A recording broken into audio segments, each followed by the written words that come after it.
Hey guys, so tonight we're doing our second video on the Latin American revolutions. You can see our SOLs below, they're 7B and 7C. Pretty much we're talking about some specific countries, the revolutions that took place there, and the people who are part of them. So let's go ahead and get started. So the first place we're going to talk about is Haiti, or what we today know as Haiti. It was a French colony. It was called Saint Domingue, was the name that it had then, and it is on the island of Hispaniola. And I should have put a map up here for you all, but it's a little island in the Caribbean. So that is where Haiti is. Again, it was a French colony at the time. And there were 500,000 slaves on the island of Haiti. They vastly, by far, outnumbered the European plantation owners that lived there. So the slaves were the majority of the population in Haiti.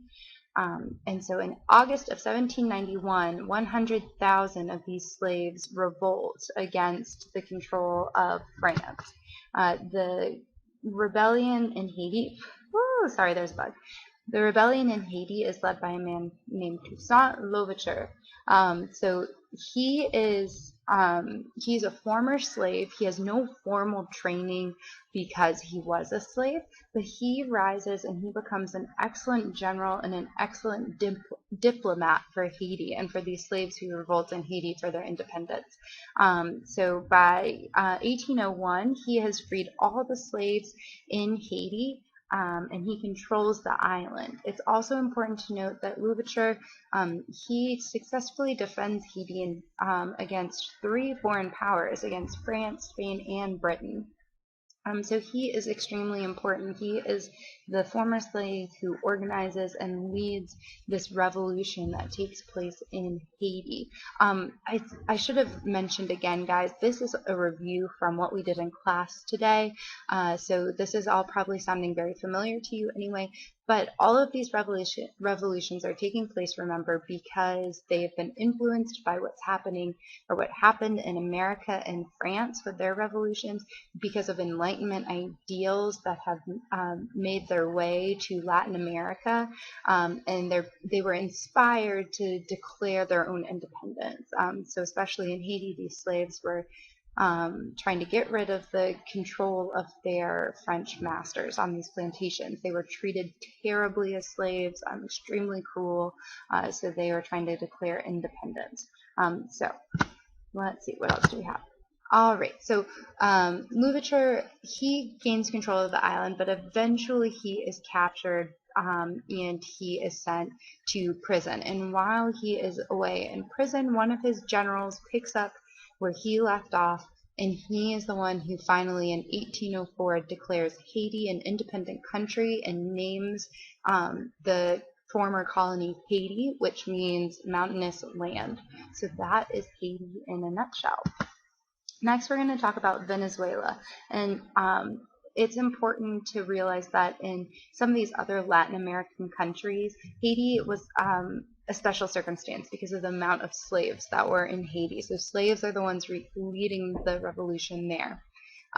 In other Latin American countries, the Creoles, remember the Creoles were those people who were of European descent, of Spanish descent, but they were born in the colonies. So in all these other Latin American countries, typically it is the Creoles who are leading these revolutions. So that is true here in Venezuela with Simón Bolívar. Venezuela was a Spanish colony, important to note. And Simón Bolívar was a wealthy Creole in Venezuela, and he began this independence movement in 1811, again, after he was influenced by those revolutions taking place in America and France and the ideas of the Enlightenment.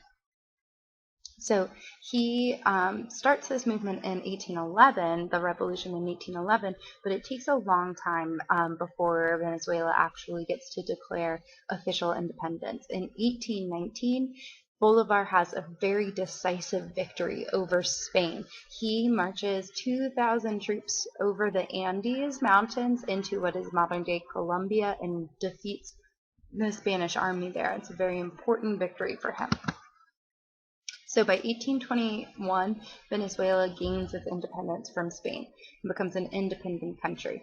It's important to note that Bolivar continues on to help other northern parts of Latin America liberate themselves or become independent, gain their own independence. So he is important in multiple movements for independence, but specifically we want to associate him with Venezuela. So that is Venezuela in a nutshell. Last, we are going to talk about Mexico. Mexico, again, is slightly different than most Latin American countries, kind of like Haiti, because in Mexico, the mestizos and the Indians are the ones who lead the revolutionary movement. Remember, the mestizos are those people who have mixed ancestry, and they have Indian and typically European both. So they are a mixed background of mixed descent, just like all of us are today in America. But that's the mestizos and then the Indians. And they were the lower classes. So these are the lower social classes in Mexico who are leading the revolution instead of the Creoles. In particular, the leader of this revolutionary movement in Mexico is a man named Miguel Hidalgo, and he was a poor priest in Mexico, but he was very well educated and he strongly believed in the ideas of the Enlightenment. So he was a strong supporter of those ideals. And so one day he starts ringing the church bells at his church, and he gets a crowd of people together, and he says that Mexico needs to declare their independence from Spain. So he is the one who calls for the revolutionary movement. So in 1811, he marches with his army and picks up people along the way, but he has an army of 80,000 men as he's marching.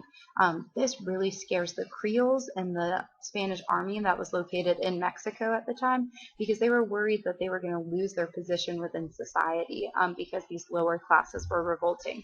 So unfortunately, Hidalgo is defeated by the army, and that's just kind of where he leaves off. But other people pick up where he has left off, and by 1820 there is a revolution happening in Spain.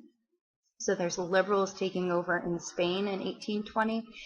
This worries the Creoles who are in Mexico. Yet again, they're worried because they think that they might lose their position in the colonial society because of these liberals who have taken control of the Spanish government. And so they join with those lower classes to declare independence from Spain. And so by 1821, Mexico declares its independence. So that is Mexico. So those are the three countries that we were going to focus on and that you need to know those important men from. Haiti is Louverture, and then we have Venezuela with Bolivar, and then we have Mexico with Hidalgo. So those are the three men that you need to know and the different movements in these Latin American countries. We will talk tomorrow night about the Monroe Doctrine.